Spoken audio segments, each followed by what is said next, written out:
বর্তমান বিশ্ব বাস্তবতায় মুসলিম রাষ্ট্রগুলো শত্রু আক্রমণের ঝুঁকিতে থাকে। বিষয়টা মাথায় রেখে কি ধরনের প্রস্তুতি গ্রহণ করা উচিত? এক্ষেত্রে কোরআন ও সুন্নাহর নির্দেশনা কি? কোরআন কারিমে তো আল্লাহ তাআলা আমাদেরকে পরিষ্কার নির্দেশ করেছেন, ওয়াইদু লাহুম মাসতাতা'তুম মিন কুওয়া, তোমরা তাদের জন্য, তোমাদের শত্রুদের জন্য প্রস্তুতি গ্রহণ করে থাকো। এতে কি হবে? আল্লাহর দুশমন, তোমাদের দুশমন যারা আছে তাদেরকে তোমরা সতর্ক করতে পারবে, তাদেরকে তোমরা বার্তা দিতে পারবে, তারা ভীত সন্ত্রস্ত থাকবে তোমাদের উপরে। তো এই জন্য প্রস্তুতি গ্রহণ করার নির্দেশ স্বয়ং আল্লাহ তাআলা কোরআনেই করেছেন, এবং এই আয়াতের ব্যাখ্যায় পরিষ্কারভাবে নবী সাল্লাল্লাহু আলাইহি ওয়াসাল্লামের হাদিস রয়েছে, মুফাসসিরিন কিরামের পরিষ্কার উক্তি রয়েছে যে এখানে প্রস্তুতি বলতে আলা আন্নাল কুওয়াতা আর-রামি, এখানে যুদ্ধের প্রস্তুতির কথা বলা হয়েছে। অতএব সেটি করাটা গুরুত্বপূর্ণ, আমাদের সেটা করতে হবে। বিশেষ করে আমরা প্রত্যেকটা মানুষই, বিশেষ করে যারা মুসলমান, তারা তাদের জীবনকে আল্লাহর উদ্দেশ্যে নিবেদন করা এবং শাহাদাতের মৃত্যুর তামান্না করা, এটা তাদের জীবনে অন্যতম স্বপ্নের জায়গা। আজকের পৃথিবী আমাদেরকে, জেহাদকে আমাদের কাছে এমনভাবে তুলে ধরেছে যে জেহাদ মানেই বা আল্লাহর জন্য লড়াই করা মানেই হলো সন্ত্রাস, নাউজুবিল্লাহ। যার কারণে অনেক মুসলমানও আমরা দ্বিধাদ্বন্দ্বে ভুগি এ ব্যাপারে, এবং আমরা বিভ্রান্তিতে পড়ে যাই, অনেকে ঈমান হারা হওয়ার মতো অবস্থায় চলে যাই। এটা ঠিক যে জেহাদের নামে যদি কেউ অন্যায় করে, সন্ত্রাস করে, সেটা তো সন্ত্রাস, অবশ্যই নিষিদ্ধ। বাট জেহাদ যদি এই যে আপনার জেহাদ, যে কোরআন সুন্নাহ যে জেহাদের কথা বলেছে, সেই জেহাদ যদি হয়তো সেটা কেন সন্ত্রাস হতে যাবে? সেটাকে শুধু বিশ্বাস করা নয়, বরং আল্লাহ শক্তি, সামর্থ্য, তৌফিক, সুযোগ দিলে সেটাতে শামিল হয়ে শাহাদাতের মৃত্যু এটা কামনা করা, এটা বরং ঈমানদারের জন্য গুরুত্বপূর্ণ। বিধায় এসব বিষয়গুলোর আলোচনা পর্যালোচনাও এটা জেহাদের অংশ। বিধায় সেটা আমাদের মধ্যে থাকতে হবে। এটা যদি না থাকে তাহলে সেক্ষেত্রে আমাদের আজকে যে দুরবস্থা দেখতে পাচ্ছি মুসলিম মিল্লাতের, সেটি আরও বাড়তেই থাকবে। সংসদে নারীদের জন্য সংরক্ষিত আসন 50 থেকে বাড়িয়ে 100 করা হচ্ছে। বিষয়টা আপনি সঙ্গত মনে করেন কিনা? বিষয়টা পরিপূর্ণই অসঙ্গত। আমার বিশ্বাস এদেশের আপামর সাধারণ মানুষের মতামত নিলে সাধারণ মানুষ এটাকে গ্রহণ করবে না। এটা নারী বিদ্বেষ থেকে নয়, বরং নারীর প্রতি শুভাকাঙ্ক্ষিতা, নারীর প্রতি শ্রদ্ধার জায়গা থেকে। বিশেষ করে জুলাই আন্দোলন যেটি হয়েছে কোটার বিরুদ্ধে, সেই কোটা যখন ডাবল করে দেওয়া হয় তখন সেটা সন্দেহাতীতভাবে মেনে নেওয়ার মতো বিষয় হয় না। দ্বিতীয়ত, নারীকে আপনি সংরক্ষিত আসন দেওয়ার মানেই তাকে আপনি দুর্বল মনে করছেন।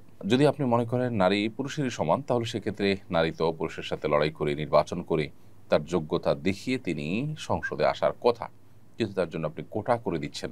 তার মানে কি দাঁড়ালো?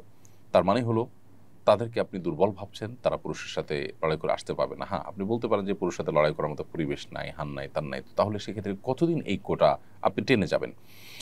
এই কোটা যদি নারীর জন্য করেন, তাহলে অনেকের জন্য আরও কোটা করতে হবে। তাহলে সেক্ষেত্রে সেই কোটার পর আপনি কি করবেন? সেই কোটাও কি আপনি রাখবেন কিনা?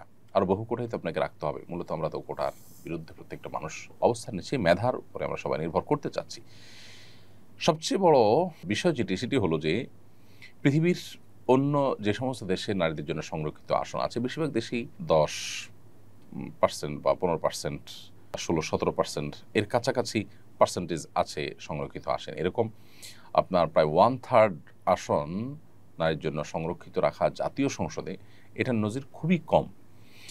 তো আমাদের দেশে দীর্ঘদিন থেকে এই যে চর্চাটা চলে আসছে, এর ফলে যেটা হয় যে বড় বড় সাহেব, বড় বড় নেতাদের মিসেসদেরকে এমপি বানানোর খাহেশ পূরণ হয়। যারা আসলে সেরকম ক্যাপাবল থাকেন না আইন প্রণয়ন করার ক্ষেত্রে, রাষ্ট্রকে তারা সার্ভ করার মতো তেমন কোনো যোগ্যতা তাদের থাকে না। বিগত সময়ে আমরা দেখেছি যে এই সংরক্ষিত আসনে এমপি হওয়া মহিলাদের অনেকে সংসদে কথা বলছেন, যেটা হাসির পাত্র হয়েছে, এবং একটা বক্তব্য দেওয়ার মতো যোগ্যতা, বাংলা পড়া লেখা দেখে দেখে পড়ার মতো যোগ্যতাও তাদের অনেকের ছিল না। তো তারা আসলে জাতীয় সংসদে এসে কি করবেন, রাষ্ট্রের জন্য কি দেয়ার আছে তাদের, সেটা বলার অপেক্ষা রাখে না। অথচ সংরক্ষিত আসনের সুবাদে প্রত্যেকটা দল যখন যারা ক্ষমতা আছে, তারা তাদের মতো করে, বা যারা যে কোটা পাচ্ছে তারা সে অনুপাতে তাদের মতো করে লোক নির্বাচন করতে পারছে। তো এতে যোগ্য লোকদের উঠে আসার সম্ভাবনা কমে যায়, রাষ্ট্রের টাকা অপচয় হয়, এবং অযোগ্য লোকরা এই সমস্ত চেয়ারগুলোতে বসে যায়। এই জন্য এটার আমরা বিরোধিতা করছি। আমরা মনে করি যে নারীকে এভাবে সম্মান দেওয়া যায় না।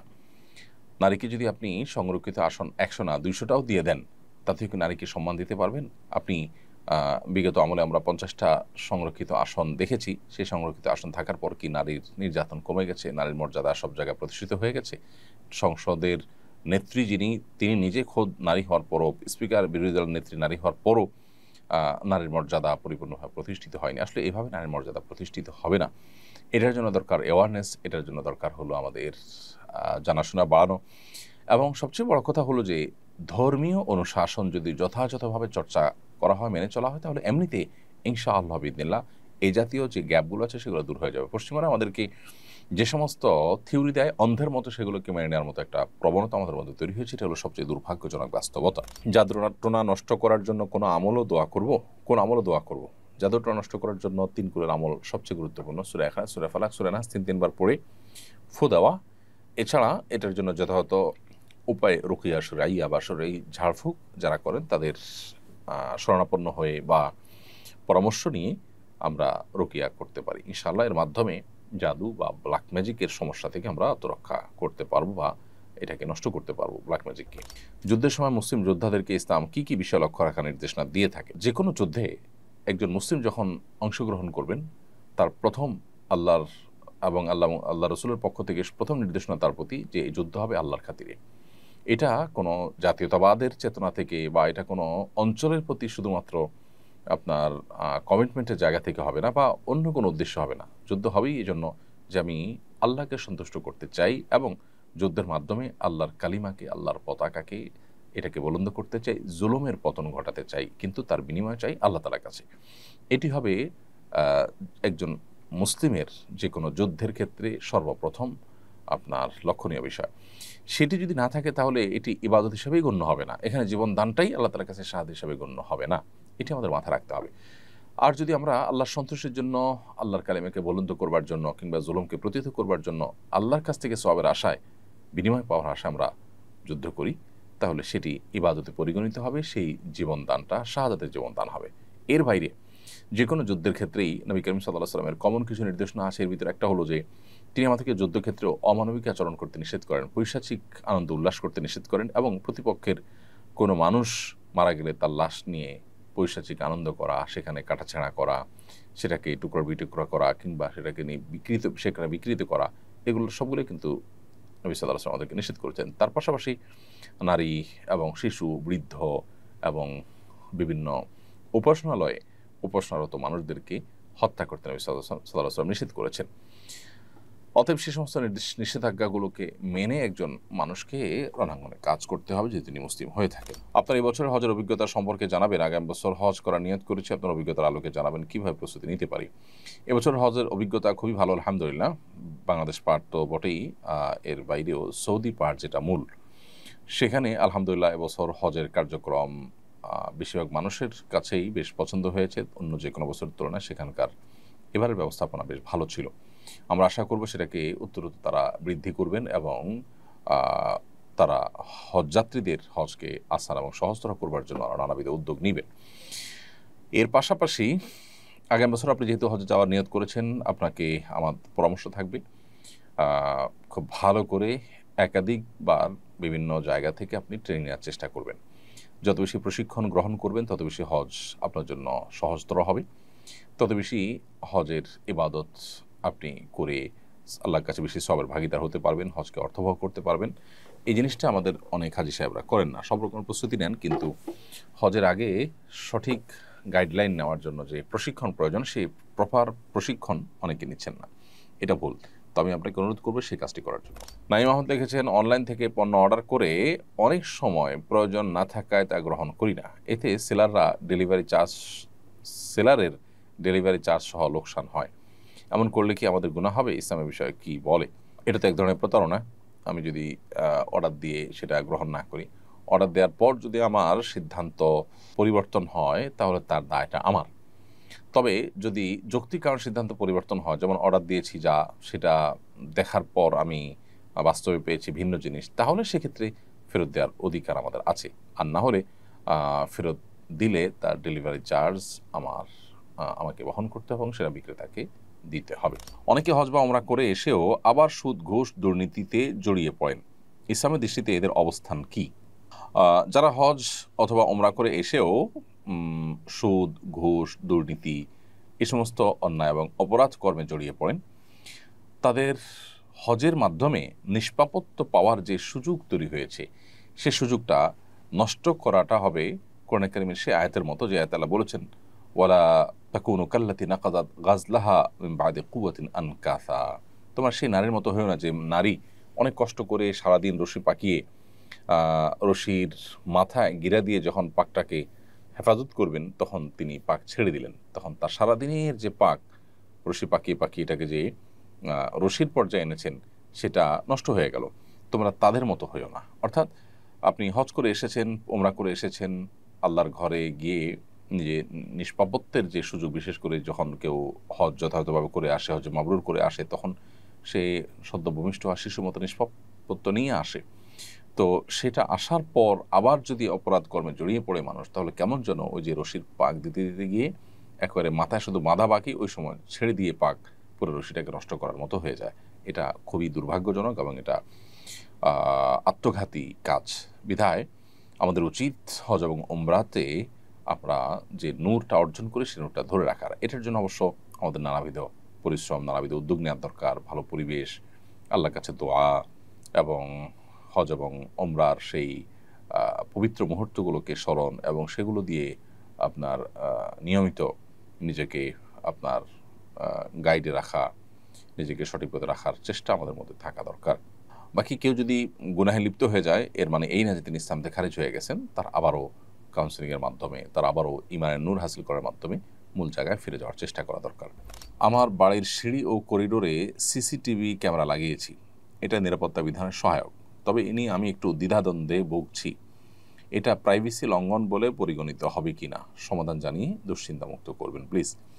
আপনার বাড়ি কিংবা অফিস আদালত এর করিডোর ইত্যাদিতে সিসি ক্যামেরা লাগানো এটা মৌলিকভাবে জায়েজ আছে, কারণ এটা মানুষের প্রাইভেট কোনো জায়গা নয় যে একজন মানুষের একান্ত ব্যক্তিগত মুহূর্তে এখানে থাকে, এরকম না।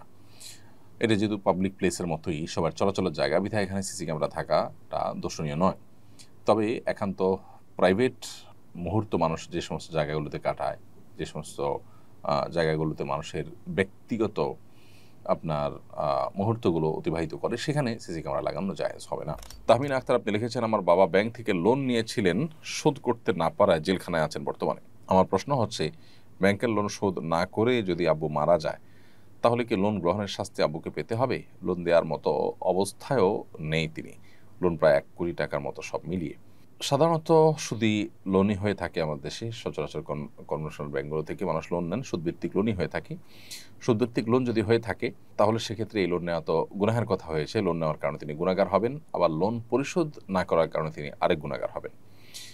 এবং এই দায় থেকে তাকে মুক্তির জন্য প্রথমত তিনি সুদী লোন যেটা নিয়েছেন সেটার জন্য তওবা করতে হয় যে জীবনে আর কখনো তার যত প্রয়োজনই হোক তিনি এরকম কোনো সুদের কারবারে জড়াবেন না, এই মর্মে তাকে তওবা করতে হবে। তওবা করলে আশা করা যায় সেই গুনাহ আল্লাহ তাআলা তার মাফ করবেন। কিন্তু আপনার বাবার যে লোন হয়েছে ব্যাংকের প্রতি, সে লোন পরিশোধ করার চেষ্টা তার সর্বোচ্চ থাকতে হবে এবং জমি জমা স্থাবর অস্থাবর সম্পদ বিক্রি করে হলেও তার লোন দেওয়ার সর্বোচ্চ চেষ্টা করতে হবে। যদি তিনি সর্বোচ্চ চেষ্টা করেন, কোনো কারণে ফেঁসে গিয়ে থাকেন, তাহলে আশা করা যায় তিনি গুনাহগার হবেন না। তবে তার মৃত্যুর পর তার সন্তানদের উচিত হবে বাবাকে লোন মুক্ত করা, তার রেখে যাওয়া সম্পদের সব বিক্রি করে হলেও আগে লোনটা পরিশোধ করার উদ্যোগ নিতে হবে। তাহলে ইনশাআল্লাহ তার কাছে আশা করা যায় দায়মুক্ত হতে পারবেন। আমি একজন শেফ, পশ্চিমা একটি দেশে কাজ করি, আমি কি অমুসলিমদের জন্য শরীয়ত অনুমোদিত নয় এমন খাবার তৈরি করতে পারবো কি না? মূলত আপনি যেহেতু একজন শেফ, আপনি শেফ হিসাবে অমুসলিম প্রধান দেশে কাজ করতে পারেন অমুসলিমদের মধ্যে, কিন্তু আমাদেরকে মনে রাখতে হবে যে কোনো অবস্থাতেই আমরা অমুসলিম প্রধান দেশে বা মুসলিম দেশে যে কোনো জায়গায় এমন কোনো খাবার প্রস্তুত করতে পারবো না যেটা হারাম, কারণ সেক্ষেত্রে হারাম খাবার যারা খাবে তাদের প্রস্তুত করে দেওয়ার সহযোগীর ভূমিকায় থাকার গুণাটা আমাদের হবে। মিজানুর রহমান আপনি দেখেছেন, আমি প্রবাসে থাকি কিন্তু দেশে পারিবারিক জমি নিয়ে বাবার ও ভাই বোনদের সঙ্গে বিরোধ হয়েছে, আমাকে সম্পত্তি থেকে বঞ্চিত করা হয়েছে এবং বাড়ি থেকেও বের করে দেওয়া হয়েছে। এখন ইসলামের দৃষ্টিতে আমার দায়িত্ব কি, অবস্থা কি, আমি তাদের সাথে সম্পর্ক যোগাযোগ রাখতে পারি কিনা? তারা আপনার প্রতি যে জুলুম করেছে সেটা অন্যায় এবং সেই অন্যায়ের বিরুদ্ধে আপনি প্রতিকার পাওয়ার জন্য যে কোনো যথাযথ উদ্যোগ গ্রহণ করতে পারেন, সে অধিকার আপনাকে ইসলাম দিয়েছে। কিন্তু একই সাথে আপনি তাদের সাথে আত্মীয় হিসাবে মিনিমাম সম্পর্ক বজায় রাখার চেষ্টা আপনার করা দরকার। তারা আপনার প্রতি জুলুম করেছে দেখে আপনি তাদেরকে ছিন্ন করে থাকবেন, এমনটি করা উচিত নয়। কারণ বিষয়ে সহিহ বুখারীর বিখ্যাত হাদিস রয়েছে নবী করিম সাল্লাল্লাহু আলাইহি ওয়াসাল্লাম থেকে, যেটা আব্দুল্লাহ ইবনে ওমর রাদিয়াল্লাহু তাআলা বর্ণনা করেছেন যে নবীজি আলাইহিস সালাম বলেছেন, লাইসাল ওয়াসিলু বিল মুকাফি, যে ব্যক্তি আত্মীয় হিসাবে কেউ কোনো কিছু দিলে সে সমান সমান দেয়, এই ব্যক্তি আত্মীয়তার সম্পর্ক রক্ষাকারী নয়। এটা তো বিনিময় দেওয়া। এটা তো যে কোনো মানুষের প্রতি আমরা করবো হাল জিজাউল ইহসান ইল্লাল ইহসানের উপর আমল করে, যে কেউ আমার প্রতি এহসান করেছে আমি এহসান করবো, এটা তো সাধারণ মানুষের জন্য প্রযোজ্য। কিন্তু যারা আত্মীয় হবেন তাদের জন্য হলো আত্মীয়তার সম্পর্ক ছিন্ন করার পরিবর্তে আত্মীয় সম্পর্কে রক্ষা করা। ওয়ালাকিন্নাল ওয়াসিল আল্লাযী ইযা কুতিআত রাহিমুহু ওয়াসালাহা। মূলত আত্মীয়তার সম্পর্ক রক্ষাকারী হলো সে যে ব্যক্তি আত্মীয়তার সম্পর্ক রক্ষা করলেও সে বরং সেখানে আরও সম্পর্কটাকে জোড়া দেওয়ার চেষ্টা করে, সম্পর্কটাকে ভালো করার চেষ্টা করে। বিধায় সেই চেষ্টাটা আমাদের থাকতে হবে। আমি মাদ্রাসা চাকরি করি, পরীক্ষার সময় শিক্ষার্থীদের থেকে যে ফি নেওয়া হয় তা শিক্ষকদের মধ্যে বন্টন করা হয়, এটা জায়েজ হবে কি না?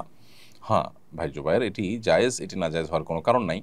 কারণ পরীক্ষা কেন্দ্রিক যে ব্যস্ততা আছে, শিক্ষকদের সেই ব্যস্ততা, অতিরিক্ত সময় খাতা দেখতে হয়, তাদের ডিউটির বাইরে তাদেরকে কাজ করতে হয়, সব মিলিয়ে এই সময়ের যে তাদের পরিশ্রম করতে হয় সেই পরিশ্রমের পারিশ্রমিক হিসাবে টাকাটা নিয়ে তাদের মধ্যে বন্টন করা হয়। এটি সম্পূর্ণ জায়েজ, এটি না জায়েজ হওয়ার কোনো কারণ থাকতে পারে না। আহমেদ আইডি থেকে আপনি লিখেছেন, আমেরিকান অস্ট্রেলিয়ান পাত্র কিংবা পাত্রী বিবাহ করে ওইসব দেশে সেটেল হওয়া জায়েজ হবে কিনা? প্রথম কথা হলো যে আপনি যে কোনো দেশে সেটেল হবেন, সেই সেটেল হওয়াটা যদি হয় অমুসলিম প্রধান এলাকাতে, তাহলে সেখানে শুধুই জাগতিক কারণে একটু উন্নত জীবনযাপন করার জন্য সেটেল হতে গেলে সেটি নাজায়েজ হবে। কারণ নবী করিম সাল্লাল্লাহু আলাইহি ওয়াসাল্লাম বলেছেন, আনা বারিউম মিন কুল্লি মুসলিমিন মুকিমিন বাইনা আযহুরিল মুশরিকিন। যে মুসলিম মুশরিকদের মধ্যে, কাফিরদের মধ্যে বসবাস করে তার ব্যাপারে আমি মুক্ত, তারপরে কোনো দায়িত্ব আমি গ্রহণ করব না। অর্থাৎ সে বেঈমান হয়ে যাক অথবা তার ঈমান পরিবেশের কারণে প্রভাবিত হয়ে নষ্ট হয়ে যাক, এবারে কোনো দায়িত্ব নবী সাল্লাল্লাহু আলাইহি ওয়াসাল্লাম নেবেন না। খুবই ভয়াবহ একটি ব্যাপার।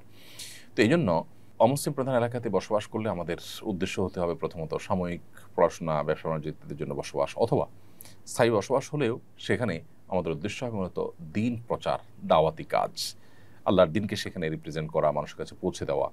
এটা যখন আমাদের টার্গেট হবে তখন আমরা নিজেরা সিরিয়াস দিনদার হব এবং আমাদের ঈমান আমলকে হেফাজত করতে পারবো। বহু মানুষ আছেন যারা এ সমস্ত পরিবেশে গিয়ে নিজেদেরকে হারিয়ে ফেলেছেন, তারা কুফুরির যে স্রোত সে স্রোতে ভেসে গেছেন এবং ঈমান হারা হয়ে গেছেন। অনেকে নিজেরা টিকতে পারলেও তাদের পরবর্তী জেনারেশন ধ্বংস হয়ে গেছে, আবার অনেকের দ্বিতীয় জেনারেশনকে টিকাতে পারলেও তৃতীয় জেনারেশন নষ্ট হয়ে গিয়েছে। এই জন্য এ সমস্ত জায়গায় যেতে হবে মূলত দিনই চেতনা থেকে।